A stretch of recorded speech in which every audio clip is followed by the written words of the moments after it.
நிறைய பேர் டிஎம்ல கேட்குறீங்க, ஆப்ஜெக்ட் நான் ரெசின் பிரிண்டரில் பிரிண்ட் பண்ணுமா இல்லை ஃபிலமெண்ட் பேஸ் பிரிண்டரில் பிரிண்ட் பண்ணுமான்னு. அது உங்கள் ரெக்குயர்மெண்ட்டை பொறுத்து தான். ஹலோ கைஸ், இன்னைக்கு 3D பிரிண்டிங் ஜேர்னியில் நாள் 94.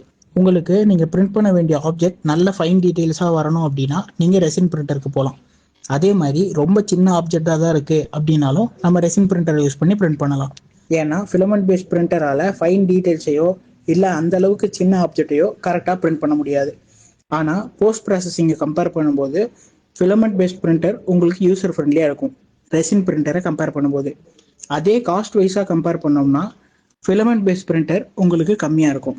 இந்த ரீசன்ஸை வச்சு நம்மளால் இந்த பிரிண்டர் தான் பெட்டர், அந்த பிரிண்டர் தான் பெட்டர்னு சொல்லிட முடியாது. ஒவ்வொரு பிரிண்டருக்கும் அதுக்கு தகுந்த யூஸ் கேஸ் இருக்கு. இந்த 2 பிரிண்டரை பற்றியும் இன்னும் டீட்டெயிலாக தெரிஞ்சுக்கணும் அப்படின்னா கமெண்ட்ல எக்ஸ்ட்ரா அப்படின்னு கமெண்ட் பண்ணுங்க. இதே மாதிரி 3D பிரிண்டிங் பற்றின யூஸ்ஃபுல்லான கண்டென்ட்ஸை தெரிஞ்சுக்க நம்மளோட சேனலை மறக்காம ஃபாலோ பண்ணிக்கோங்க. தேங்க்யூ.